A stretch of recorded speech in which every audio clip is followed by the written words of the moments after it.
Have you ever thought to yourself, why is it so dang hard to find a job? If so, then this is the video for you.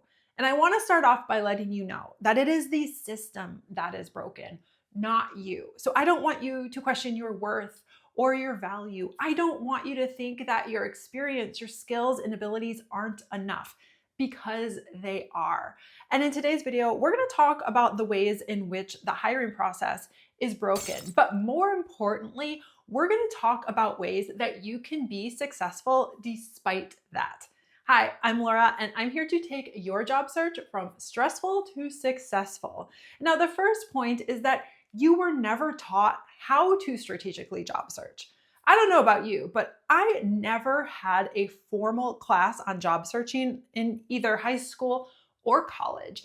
Instead, we're just expected to figure it out. We're tossed out into the work world and we're supposed to piecemeal things together. We might get advice from friends and family for what worked for them, but there's no guarantee that it's going to work for you.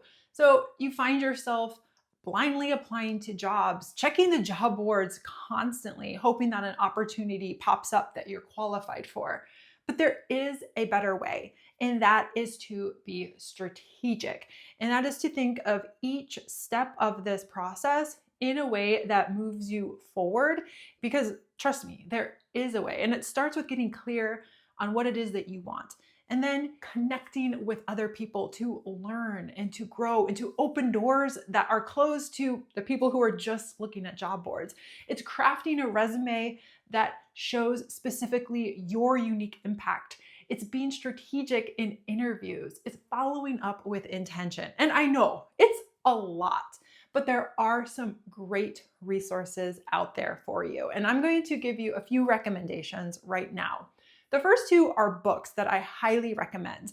The first one is Reverse the Search by Madeline Mann. And this book came out in 2025, and it has a lot of great information from figuring out what it is you want to do all the way through negotiations. And the next book is a little bit older, but it has some great content in there that is still applicable today.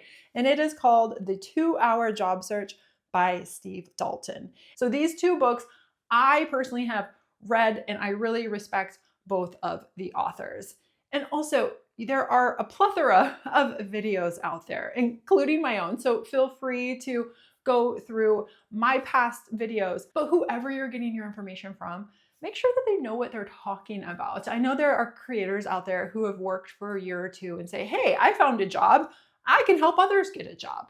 And while that intent is nice, take advice from somebody who's been on both sides of the hiring table. I worked in HR for nearly 20 years, and I hired thousands of people over the course of that time. So I know what I'm talking about, but I've also been on the other side. I've had to pivot careers. I've returned from a career break. I've changed jobs. So make sure your information is coming from a credible source. And another option is to work with a job search strategist. And I do work one-on-one with clients. So if you have any interest in working with me, I'll link the information in the description below. But regardless, if you go with me or another job search coach, remember that you are putting forth your time, your money, and your efforts. So make sure that it's a fit. Interview the coach. Make sure that you are aligned. But let's say you're like, yeah, I can't afford that option. AI is a great place to start brainstorming and to help you through the process as well. If you're looking to pivot careers, it can help you brainstorm on how to link what you've done in the past to where you want to go. It can help tailor your resume, which I do have a video up here about it, but just make sure that you are using AI intentionally and strategically, not generically. And point number 2 is that hiring managers were never taught how to hire. A lot of people who are in managerial roles have reached that level because they're really good at their job. So they have been promoted through the years. But when you're a manager, that looks different than when you were in an individual contributor role. While some companies do offer formalized managerial training, other companies don't. So you could be sitting across from somebody in an interview who has no idea how to actually interview. And this actually can work to your advantage because you can show up and you can start steering the direction of the interview. Now, a lot of people wait till the very end of their interview to ask the questions, but that's not a good idea, because a normal back and forth conversation, you are going to ask questions, give answers, ask questions, give answers. It's just a natural rhythm. And that's what I want you to do in your interviews as well. If you come up with questions that are very strategic and very pertinent to the position and the company that you are applying to, that is going to have the interviewer answer those questions, which then puts you in a better position because you're not always playing defense, but you're on offense. And I want you to remember this as well.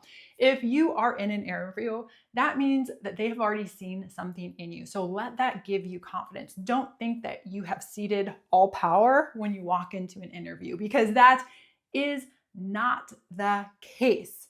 And another way that you can get over this obstacle of hiring managers not truly knowing how to hire is to show up as a solution before they even know that it's a real problem. Let's say you were going for a marketing position and you, in your past role, had really delved into the social media part of marketing, but it's a small company you're interviewing with and they haven't really fully gone full force and they don't know the power of social media. Well, rather than have them ask you about it, you can already show up as that solution saying, I worked with a similar sized team on this product launch, and we discovered that targeting this demographic on this platform really worked to increase sales by X amount. You've presented a solution before they even realized that they had that problem, and that looks good on you. And number 3 is that, unfortunately, with the current hiring landscape, there is an extremely low barrier to entry. Anybody can hit that easy apply button. And, well, a lot of people do. If you notice on job boards, you'll see hundreds, if not thousands, of applications for one job. And the thing with this is it wasn't always this way. There was a point in time you had to grab the newspaper, go to the classified ads, scan through all of the openings. Then you would have to type up your resume, print out your resume, mail it off, or even go into the office to drop it off. Those barriers of entry might seem small, but they were enough that some people just didn't do it because it did take effort. And nowadays, unfortunately, there are even companies that say, hey, we will mass apply to hundreds of job openings per day for you. With a barrier to entry that low, you have to go in a different direction. You have to pick the path that has a higher barrier to entry. But this isn't as scary as it seems, because the path that has the higher barrier to entry, which is networking, actually is going to be more beneficial to you in the long run. So I want you to get comfortable with starting to create true connections. And this does not have to be overwhelming at all. I have a video all about it that you can check out here. But I want you to know, if you choose the path of a bit more resistance, you will have better success than everybody who chooses the path of least resistance. And point number 4 is that AI is just becoming more and more present when it comes to the hiring process. And you can argue the pros and the cons of it, but for you, the job seeker, unfortunately, it is adding another layer, another obstacle that you have to deal with. And one is the applicant tracking systems. And now there are a variation of ATS systems, and I won't get too deep into that, but AI is becoming more and more prevalent in those systems. They're starting to do screenings, first round interviews. And I don't know what the landscape is going to look like, but I bet it's going to become more integrated into what companies are using as far as their software. And the best way to overcome this obstacle is actually my advice from my last point, and that is to focus on networking. If you are blindly applying to positions, then you are just putting your resume out there into the ATS void. Instead, if you get in front of somebody, that is where they are going to actually form an impression of you, because you're giving them the opportunity to know you, not a piece of paper, if the piece of paper even makes it to them. So with all the focus on AI, at the end of the day, humans are still the ones doing the hiring. And it is so important that you get in front of humans as fast as you can.